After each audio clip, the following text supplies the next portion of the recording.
할렐루야. 예, 어느덧 가을이 깊어가고 이제 대추가 익어가는 그러한 가을이입니다. 대추가 익어가는 모습만 보아도 무언가 아련하게 다가오는 것들이 있습니다. 이 가을에 나의 신앙의 열매는 어떤 모습으로 연구로 가고 있는지, 그런 것에 대한 아련한 생각입니다.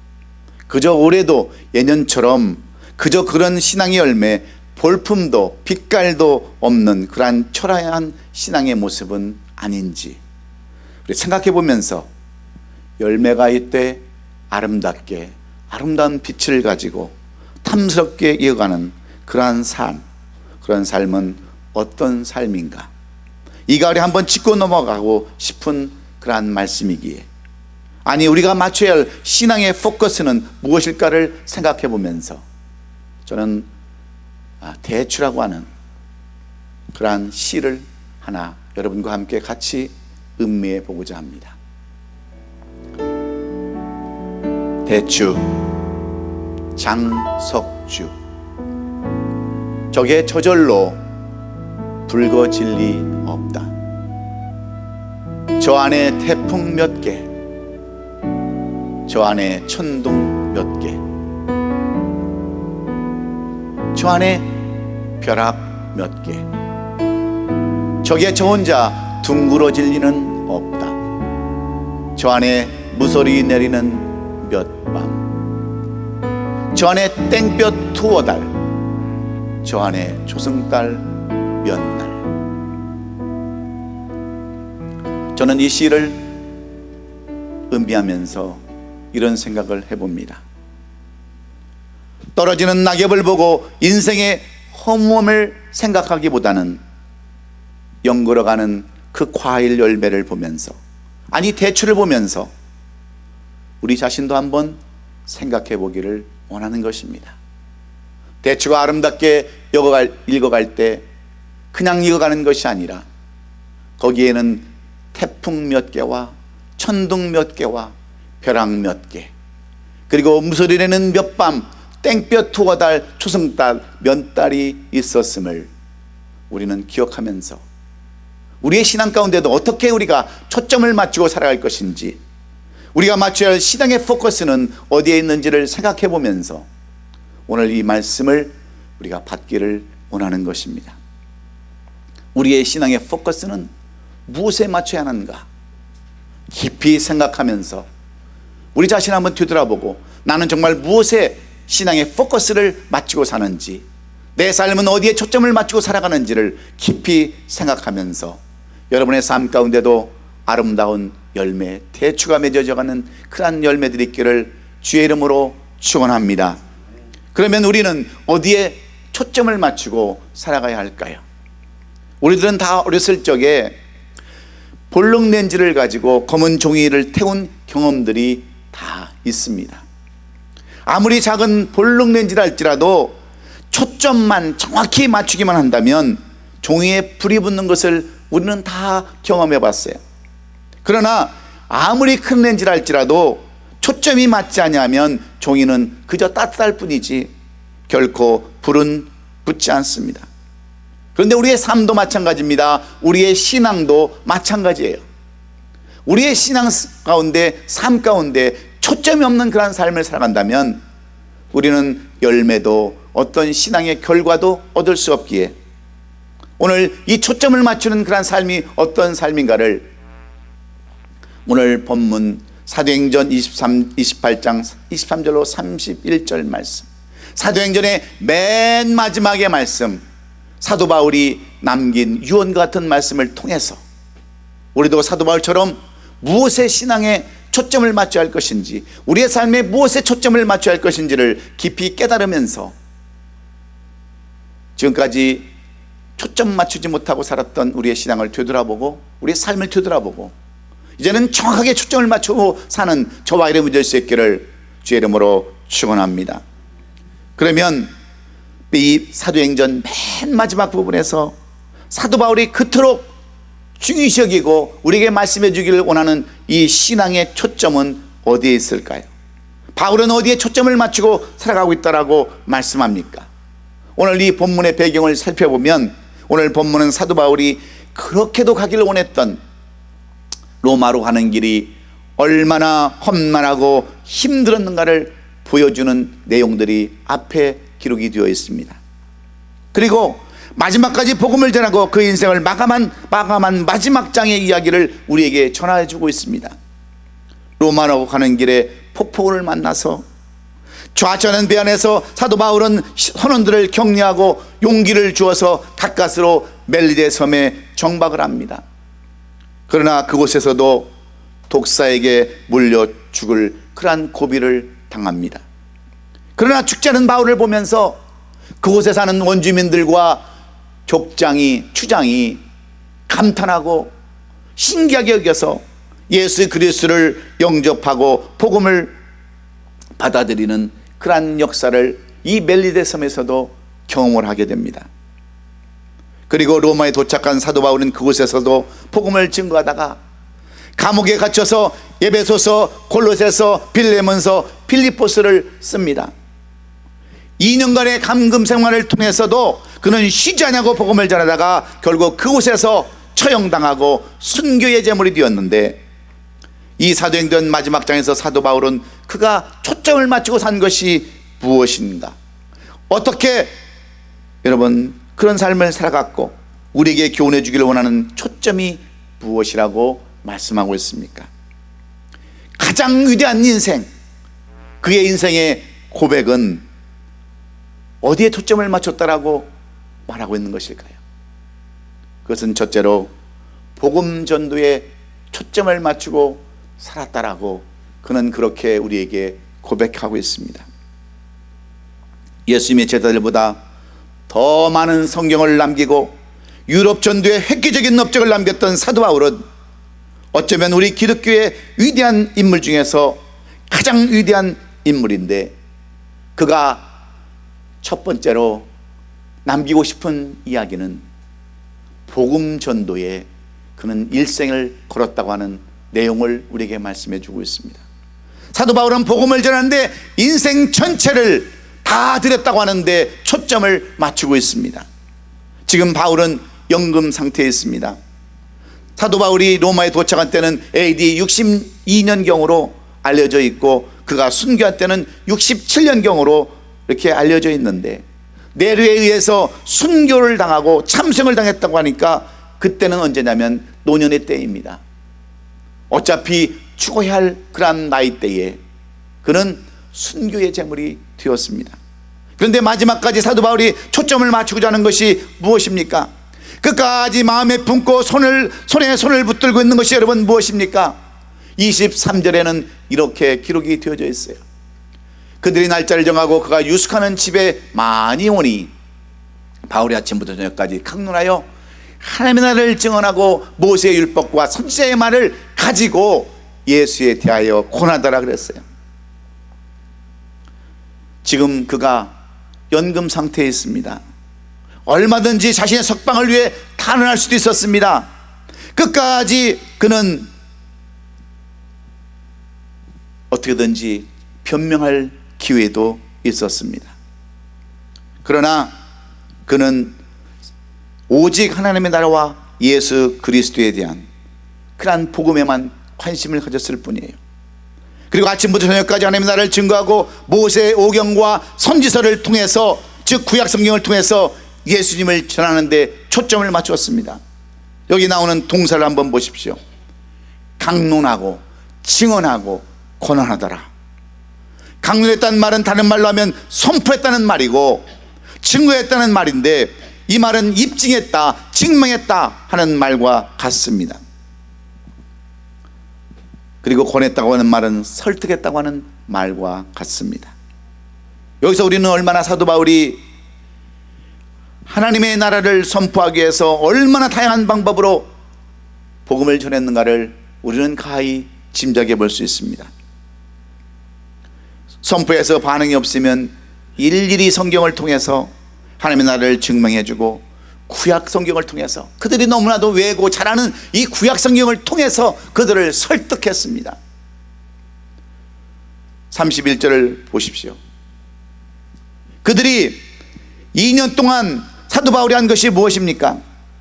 그는 셋집에서, 그리고 유배당한 그러한 입장 가운데서 하나님의 나라를 전폐했고 그리스도에 관한 것을 전했습니다. 이 두 가지가 성경 전체의 핵심인데, 바울은 고린도전서 9장 16절에서 말씀하고 있는 것처럼 내가 복음을 전할지라도 자랑할 것이 없으면 내가 부득불할 일입니다.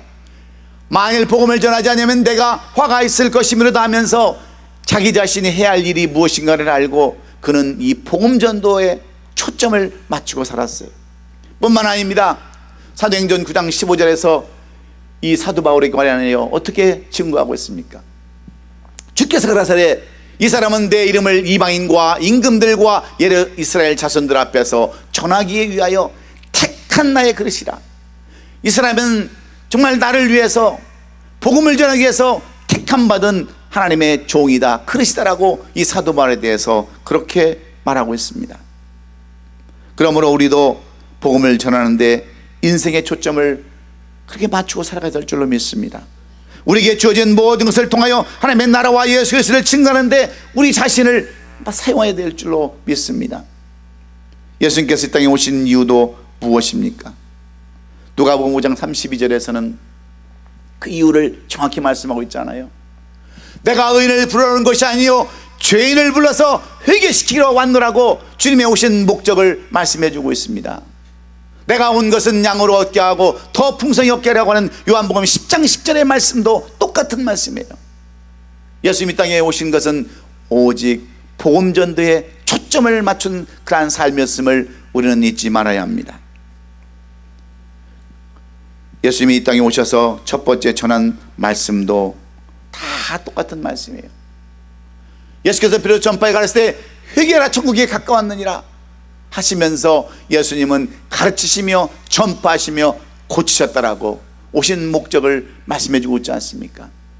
오직 복음 전파에 초점을 맞췄던 것이 예수님의 삶 전체였음을 주님은 우리에게 수없이 보여주셨어요.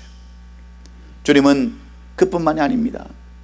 십자가에 달리시고 부활하셔서까지도 하신 일은 오직 복음 전파하는 데 초점을 맞춘 인생이셨어요. 그래서 예수님은 그 부활하신 이후에 뭐라고 말씀하십니까?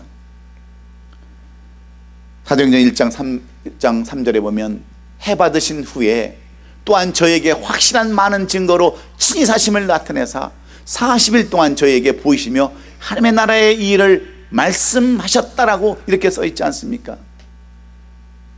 살아서도 오직 복음 전파에 초점을 맞추고 죽어서도 부활하셔서도 이 복음 전파에 초점을 맞추셨던 것이 예수님의 삶이셨다라는 것을 우리에게 똑똑히 분명히 말씀해 주는 겁니다. 그리고 나서 우리에게 주시는 1장 8절의 말씀, 오직 성령이 너에게 임하시면 너희가 권능을 받고 예루살렘과 온 유대와 사마리아 땅끝까지 이르러 내 증인이 되리라 하시면서 이것이 우리의 사명이라고 말씀해 주시지 않으셨습니까? 사랑하는 성도 여러분, 우리도 인생 살면서 마지막 순간까지 하나님의 나라를 붙들고 살아야 될 줄로 믿습니다. 복음을 전하는 데 최종적인 목표를 두고 살아야 될 줄로 믿습니다. 세상에 성공하면 그것으로 전하는 도구로 사용되어야 합니다. 하나님께서 말씀하십니다. 너는 때를 얻든지 못 얻든지 항상 힘쓰라고. 무엇에 힘쓰라고 말씀합니까? 이 복음 전도하는데 최선을 다하라고, 여기에 초점을 맞추고 살라고 우리에게 말씀해 주고 있는 거예요. 우리가 서점에 가보면 요즘 많은 전도왕의 책들이 질비하게 아직도 남아 있습니다. 고구마 전도왕 이야기, 아줌마 전도왕 이야기, 진돗개 전도왕 이야기, 각설이 전도왕의 이야기들이 성경에 아직도 많이 서점에 남아 있습니다. 그들이 얼마나 복음 전도에 초점을 맞추고 살며 전도한 삶을 살았는지 우리에게 얼마나 많은 간증으로 여러분 우리에게 감동을 주고 있습니까? 왜 그렇습니까? 나 한 사람이만 있어도 교회는 전도로 인하여 부흥하고 발전하고 성장할 수 있기 때문에 그렇습니다. 저는 의사인 이병옥 장로님의 전도 이야기를 듣고서, 간증의 이야기를 듣고서, 내가 기회만 되면은 이런 분을 한번 초대해서 그래도 간증을 듣고 싶다. 때로는 그 감옥 선교하시는 분들, 감옥에서 교정 하시는 분들, 그러한 얘기를, 그분들의 이야기를 들으면서도 우리가 얼마나 감동받습니까? 이 이병옥 장로님은요, 원래 유교를 신봉하고 불교를 숭상하던 집안에서 장손으로 태어났습니다. 어려운 가정에서 자라나면서 삼촌이 암에 걸려서 죽는 것을 보면서 그는 결심을 했어요. 나도 의사가 되어서 저렇게 암을 고치는 의사가 되기를 결정하고, 그는 의사가 된 후에 예수님을 영접하고 하나님의 사람으로 온전히 거듭이 났습니다. 오직 목적이 전도 선교에 초점을 모으게 되었어요. 결혼하는데도 배우자의 조건이 선교할 수 있는 그러한 사람이었고요, 의사로 환자를 치유하는데도 영혼 구원에 초점을 맞췄습니다. 전도하는 데 있어서 7가지 무론을 선포했는데요, 그 7가지 무론이 뭐냐? 무자로 시작하는 거예요. 무조건, 무시로, 무차별, 무수히, 무엇보다, 무릎으로 무한을 당해도 전도한다고 하는 이 7가지 무론을 가지고 그는 의사 생활을 했습니다. 그런데 어느 날 새벽 한 2시 30분쯤에 전화를 받았어요. 급한 환자가 왔다라고, 그러면서 빨리 나오라고 하는 그 전화를 받고 병원에 나가고 보니까 키가 이렇게 크고 덩치가 큰 사람, 머리는 팍팍 깎고 온 몸에는 용그림으로 온몸을 다 문신한 그런 사람이 칼에 맞아서, 조폭끼리 싸우다가 칼에 맞아서 응급실로 들어온 거예요. 그때 이병옥 장로님은 그 조폭을 보면서 이분도 아무런 꺼리낌 없이 내가 전도해야겠다는 마음으로 그 최선을 다해서 그 수술을 했습니다. 상처의 배에 그 찔린 그 칼 상처를 보니까 문신이요, 잘못하면 삐뚤어질 것 같아. 그래서 용문신을 반듯하게 수술을 해주고 그 조폭 두목을 향해서 이렇게 기도를 해줬습니다. 밤낮으로 문 앞에는 그 조무래기 그 조폭들이 지키고 있는 거예요. 그래서 속으로 기도를 합니다. 하나님, 이 두목도 변화될 뿐만 아니라 저 뒤에 서 있는 조무래기 조폭들도 하나님 고쳐주세요, 변화되게 해주세요 하며 간절한 마음으로 기도하면서 때로는 실제적으로 그를 기도해 줍니다. 하나님, 이분이 빨리 회복되게 하시고, 이분이 정말 옛날에서 이렇게 칼 맞는 일이 없도록 도와달라고 간절히 기도해 줬을 때 어느 날 이 두목이 손을 꽉 잡으면서 오늘은 이것을 위해서 기도해 주세요, 내일은 저것을 위해 기도해 주세요, 기도를 부탁하는 겁니다. 그리고 찬송가를 갖다 달라고 그래요. 그랬더니 이분이 찬송가를 하나씩 넘겨가면서 이 찬송이 내게 맞는 찬송이라고 그러면서 찬송가 317장, 그것을 자기 18번으로 삼겠다고 그러면서 어제까지만 해도 칼부림을 하던 이 조폭이 이제는 그 침상에서 찬양을 부르는 겁니다. 기도하면 아멘으로 화답하는 거예요. 그러면서 이 장로님에게 이렇게 얘기를 하는 겁니다. 9일 있다가 퇴원했는데 내가 나가면 밖에서 한번 술이라도 한잔하면서 이 복음 얘기를 합시다 그러고 나와서 실제로 이 사람은 그 삶을 바꾸고 인생이 변화돼서 이제는 조폭에서 신실한 기독교인이 되었다고 하는 간증을 들었습니다. 그런데 놀라운 것은 그 뒤에 이 조폭의 아내가 이 조폭 남편을 위해서 수없이 기도했다고 하는 데 있어요. 남편의 변화를 위해서 기도에 초점을 맞추고 기도했던 한 아내의 그러한 결과가 자기 남편을 변화시키고 새로운 기독교인으로 그렇게 바뀌었다고 하는 간증을 통해서 우리는 이 초점을 맞추는 것, 복음 전도에 초점을 맞추는 것이 얼마나 중요한가를 우리는 알아야 합니다. 사랑하는 성도 여러분, 여러분 지금까지 어디에 초점을 맞추고 살아오셨습니까? 먹고 사는데 급급해서 세상 것에 초점을 맞추고 그냥 좀 더 가져보려고, 좀 더 소유해보려고 얼마나 급급하며 그러한 것에 우리가 여러분 초점을 맞추고 살아왔습니까? 남의 영혼은 죽은 듯 만 듯 상관도 안 하고 그저 먹고 사는데 두 잡 세 잡 뛰는 데에 우리가 초점을 맞추고 살았다고 한다면 언젠가는 메멘토 모리, 이제는 죽음을 앞에 두고 우리가 생각해 볼 것이 무엇인가를 우리는 다시 한번 기억해 볼 필요가 있습니다. 여러분은 지금까지 무엇에 초점을 맞추고 살아왔습니까? 먹고 사는 것, 돈 버는 것, 자식 키우는 것, 노는 것, 이런 것에 우리가 초점을 맞추고 살았다면 오늘 예수님처럼 사도 바울처럼 이제는 복음 전도에 초점을 맞춰서 주님 앞에 서었을 때에 잘 듣고 여러분의 삶의 열매가 싱그럽게 열매가 대추처럼 아름답게 붉어져가는 그러한 여러분의 삶이 될 수 있기를 예수님의 이름으로 축원합니다. 우리가 맞춰야 할 첫 번째 신앙의 초점은 복음을 전하는 데 있는 줄로 믿습니다. 그리고 두 번째로 사도 바울이 어디에 초점을 맞추고 그런 그렇게 위대한 삶을 여러분 살 수 있었을까요? 두 번째는 열정에 초점을 맞추었습니다.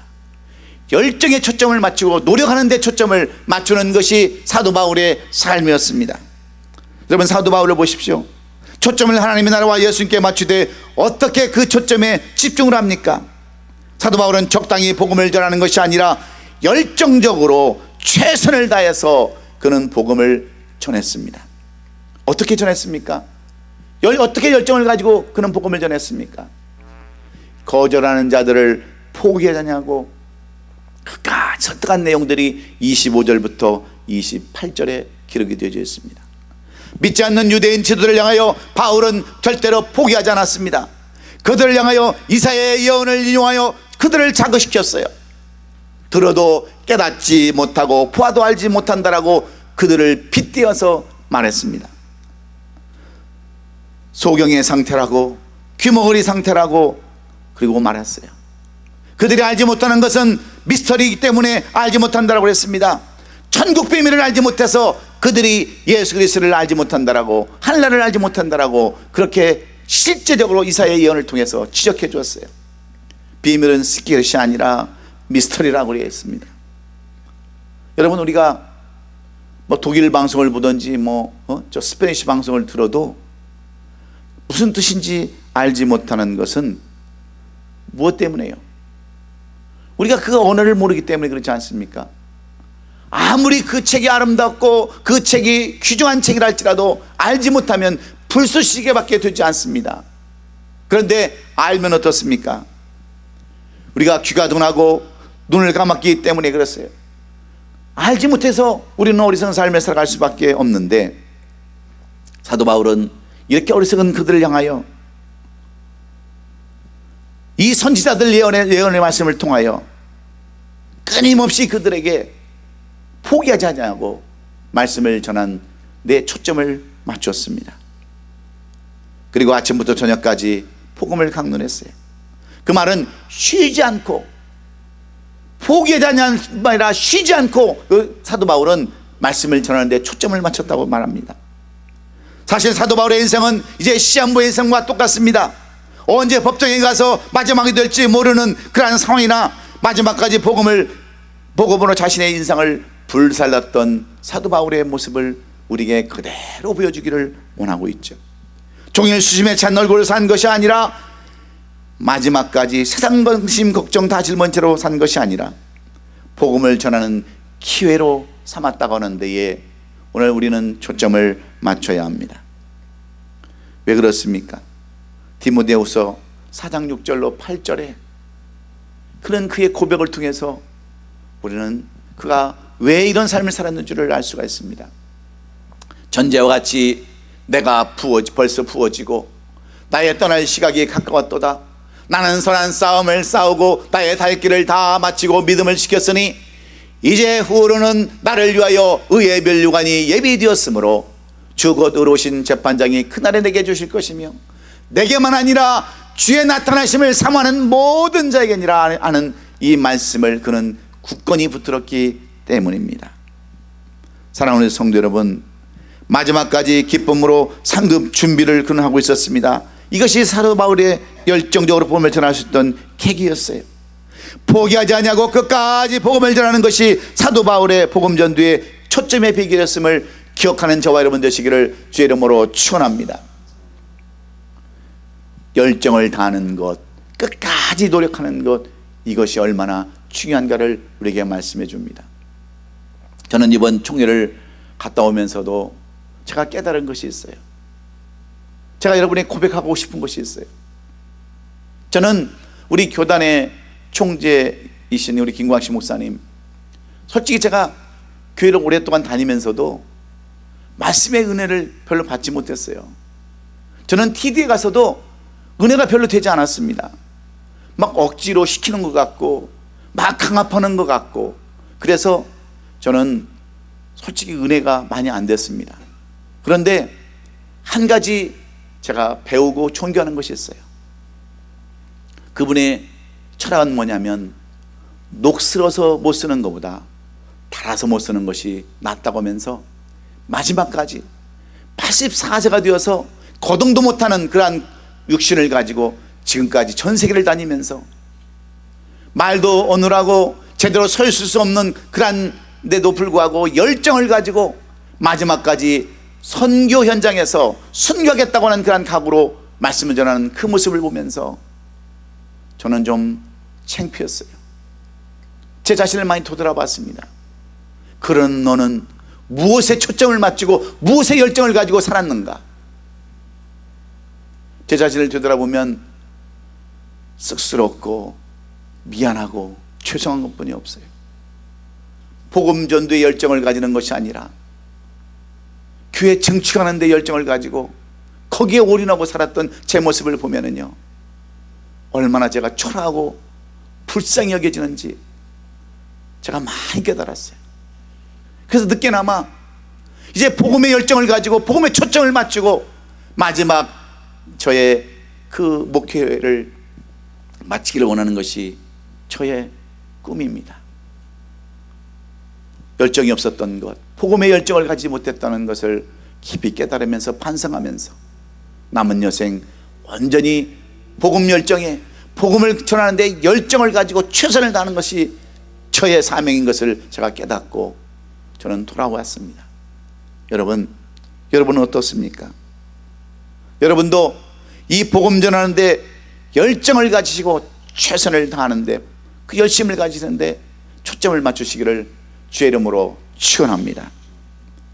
마지막으로 사도 바울은 무엇에 초점을 맞추고 살았기에 그는 떳떳하게 나는 내 인생을 이렇게 살았다라고, 나는 위대한 복음을 전하고 위대한 사도의 삶을 살았다라고 그렇게 떳떳하게 마지막 장에서 유언처럼 이 귀한 말씀을 남기고 있습니까? 그는 초점을 과정에 맞겠다는 거죠. 결과에 얽매이지 않고 과정에 초점을 맞췄다고 하는 그러한 최선을 다했다는 데에 초점을 맞추고 있습니다. 왜 그렇습니까? 결과에 얽매이면 열정을 가질 수 없기 때문입니다. 믿고 안 믿고는 여러분 사람들의 책임이에요. 전하는 나하고는 상관이 없습니다. 믿고 안 믿고는 그들의 손에 달려있기 때문에 우리는 최선을 다할 뿐입니다. 복음을 전할 때마다 믿는 자와 믿지 않는 자가 나타나는 것을 사도 바울은 늘 경험했습니다. 그러나 실망하지 않았어요. 이방인들이 사도행전 13장 48절에 보면 이방인들이 듣고 기뻐하여 하나님의 말씀을 찬송하며 영생 주시기로 작정된 자는 다 믿더라. 믿는 사람은 믿고 믿지 않는 사람은 믿지 않더라 하는 것을 이 사도 바울은 깨닫고 주어진 현실에 만족하면서 최선을 다해서 결과를 바라보지 아니고 과정을 중시하면서 그곳에 초점을 맞추고 그는 이렇게 사도의 사명을 감당했다고 하는 것을 우리는 잊지 말아야 합니다. 전하는 것은 우리의 책임이지만 믿고 안 믿는 것은 그 사람들의 책임이기 때문에 우리는 결과보다도 과정도 중요시 여겨야 될 줄로 믿습니다. 지금 우리의 환경은 바울의 환경보다 얼마나 나은 환경입니까? 얼마나 좋은 환경입니까? 그래서 우리는 건강이 있으면 건강으로, 지식이 있으면 지식으로, 명예가 있으면 명예로, 부가 있으면 부로 끝까지 열정을 다해서 최선을 다하는 우리가 될 때에 우리에게도 아름다운 열매가 있을 줄로 믿습니다. 이 세상에 적당히 해서 되는 건 아무것도 없어요. 여러분, 장사도요, 적당히 하는 사람들은 적당히 벌 수밖에 없어요. 여러분, 직장도 적당히 다니는 사람들은 그렇게 적당한 보수밖에 받을 수 없습니다. 신앙도 마찬가지예요. 기도도 마찬가지고, 모든 것이 최선을 다하면 여러분 반드시 아름다운 결과가 있는 줄로 믿습니다. 그저 다른 것에 그냥 대충 사는 삶, 그런 인생은 결국 대충으로 여러분 결과가 나타날 수밖에 없는데, 복음 전파에 대한 사명과 생명, 사랑의 열정을 가지고 열심을 가지고 최선을 다한다면 반드시 그 뒤에는 아름다운 결실들이 있는 줄로 믿습니다. 진돗개 전도왕으로 유명한 박병선 의원의 이야기는 아직도 우리에게 많은 감동이 됩니다. 이분이 처음 교회에 등록하는 날부터 빈자리를 채워야 되겠다고 하는 그런 열정을 가지고 그가 정말 주어진 일에 최선을 다했어요. 그는 시의원입니다. 그런데도 불구하고 1년에 750명이라는 사람을 전도를 했어요.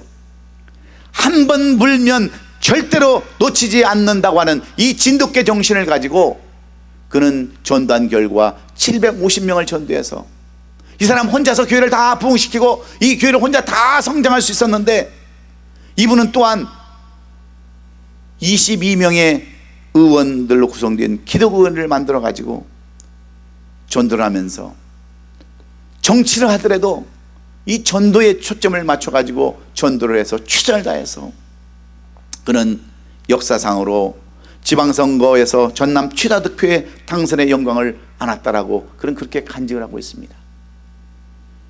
따로따로의 삶이 아니에요. 전도 따로, 삶 따로가 아니라 모든 삶을 통틀어서 최선을 다하고 열정을 다하는 그러한 삶으로 살아갈 때 아름다운 결과도 주어지는 줄로 믿습니다. 용혜연 시인이 쓴 열정 깨우기라는 책이 있어요. 이 책에 보면 미국의 20대 대통령을 지냈던 제임스 가필드의 이야기를 거기에 써놨습니다. 이 가필드가 대학교 다닐 때에 같은 과에 다니는 학생이 수학 성적이 얼마나 뛰어난지 이 학생을 뛰어넘을 수가 없는 거예요. 아무리 노력을 해도, 그래도 공부를 해도 이 학생을 뛰어넘을 수 없는데 그 이유가 어디 있을까 생각을 해보고 이 학생의 그 삶을 살펴봤습니다. 그래서 어느 날 그 학생의 기숙사의 창을 보니까 항상 불이 켜져 있는데 자기가 불을 끄면 한 10분 정도 있다가 불을 끄는 거예요. 그래서 깨달았어요. 아, 저 10분이 바로 비결이었구나. 그래서 그때부터 어떻게 공부를 하냐, 그 학생의 창문에 불이 꺼지지 않는 한 이 가필도 불을 끄지 않냐고 공부를 해서 마침내 그 학생을 따라잡았고 그는 마침내 미국의 20대 대통령이 되었다고 하는 그러한 내용입니다. 그래서 이 가필드가 대통령 취임식 때 한 얘기가 무슨 얘기인 줄 아십니까? 10분을 잘 활용하십시오. 그 10분이 성공을 이끄는 원동력이 될 것입니다라고 그는 취임식에서 이런 이야기를 했어요. 내 안에 숨어있는 열정을 깨워서 10분만 활용한다면 우리는 생명구원에 쓰이는 사람이 될 수 있다고 하는 얘기예요. 무슨 얘기냐면 마지막까지 최선을 다하고 결과를 보지 않고 최선을 다하는 데에 성공의 비결이 있다고 하는 것을 우리에게 말씀해 주고 있습니다. 우리가 잘 아는 현대미술의 거장인 피카소가 90살의 나이로 세상을 떠났을 때에 그는 손에 무엇을 잡고 있는 줄 아셨습니까? 그가 죽을 때에도 그 손에는 붓을 놓지 않았어요. 결과는 어떻게 될지 모르지만 최선을 다하는 삶을 보였기에 오늘날 피카소의 그 작품은 그 누구도 따라올 수 없는 영광과 신한 기법을 가지고 오늘도 많은 사람들 그 비결을 풀려고 애쓰는 미술가들의 그러한 모델이 된 줄로 우리는 믿습니다. 여러분, 사도 바울은 이 열정을 위해서, 이 최선을 다하는 삶을 살기 위해서 여러분 모든 한계를 극복하면서 살았어요. 2년 동안 유배 같은 삶, 그런 감옥에 있는 삶을 살면서도 그는 복음을 전했어요. 로마 군인들이 감시하고 있었지만 핑계대지 않았습니다. 이유를 대지 않았습니다. 자유 없다고 불평도 하지 않았어요. 오히려 장소를 한계를 극복하면서, 신분의 한계를 극복하면서 시대 사람을 만나면 시대 사람들에게도 복음을 전하는, 장소에 연연하지 않는 그한 삶을 살았어요. 그리고 자기에게 오는 어떤 사람도 신분의 빈부 차이를 야기하지 아니하고 그 누구에게도 복음을 전하는 삶을 다 살았습니다. 제한을 두지 않았어요. 그리고 담대하게 하나님의 나라를 선포했습니다. 성과주의나 업적주의의 한계를 그는 극복했습니다. 이 나이쯤 되면 대단한 성과를 이루어야 할 텐데 지금도 연금 상태입니다. 그러나 사도 바울은 이 성과주의 노예가 되지 않았어요. 비굴하지도 않고 열등의식에도 사로잡히지 않았어요. 위축되지 않았습니다. 그랬을 때 그는 감옥에서도 많은 글을 남기고 주님의 제자들도 하지 못했던 그러한 성경을 14권이나 13권이나 이렇게 쓰고 남기고 유럽을 복음하는데 가장 큰 역할을 했던 그러한 사도 바울을 자기 스스로 이렇게 고백하고 있는 겁니다. 여러분, 현대 선교의 아버지라고 일컫는 윌리엄 캐리라는 분이 있어요. 그는 42년 동안 인도 선교에 신경을 이뤘습니다. 수많은 성경 번역을 완성했어요. 인도와 미얀마까지 선교의 문을 열었습니다. 그런데 그가 어떻게 이렇게 놀라운 일들을 감당한 줄 아십니까? 윌리엄 캐리는 이렇게 고백을 하고 있습니다. 내가 인도에 사역했던 42년 동안 나를 위해서 한 번도 기도를 그치지 않았던 나의 누님의 기도의 덕분입니다라고 모든 영광을, 모든 은혜를 다 자신의 누나에게 돌렸어요. 물론 그 뒤에는 하나님의 영광이 있었지만 자기가 그렇게 할 수 있었던 그 뒤에는 누님의 기도가 있었는데, 여러분, 누님은 어떤 분인 줄 아십니까? 전신이 마비된 그러한 전신마비의 환자였어요. 이 누님이 할 수 있었던 것은 오직 한 가지밖에 없었습니다. 윌리엄 캐리를 위해서 기도하는 한 것, 기도하는 것, 여기에 최선을 다하고 열정을 다했고 결과를 기대하지 않고 최선을 다했을 때 윌리엄 캐리라고 하는 위대한 선교의 인물이 태어났다고 하는 것을 오늘 우리는 잊지 말아야 합니다. 사랑하는 우리 성도 여러분, 이제 가을이 익어가고 있습니다. 떨어지는 낙엽을 보면서 실망하고 좌절하고 내 인생이 왜 여기까지 왔나, 나는 어떻게 되는 인생인가를 생각하지 아니하고 오히려 열매를 맺어가는 대추나무를 보면서, 대추열매를 보면서 여러분은 무엇에 초점을 맞추시기를 원하십니까? 아직도 먹고 사는 것, 입을 것, 마실 것, 여기에 초점을 맞추고 살아가십니까? 아니면 복음 전하는데 초점을 맞추시기를 원하십니까? 열정에 초점을 맞추고 과정에, 최선을 다하는 과정에 초점을 맞추신다면 여러분에게도 떨어지는 낙엽을 보는 것이 아니라 그 속에 감춰진 아름답게 열매를 맺어가는 대추 같은 열매가 있을 줄로 믿습니다. 여러분, 이 한 주간은 무엇에 초점을 맞추고 살아가기를 원하세요? 복음의 열정을 가지시기를 주의 이름으로 축원합니다. 노력에 최선을 다하는데 여러분 초점을 맞추셔서 여러분의 삶 가운데도 아름다운 결실이 있기를 주의 이름으로 축원합니다. 기도하겠습니다.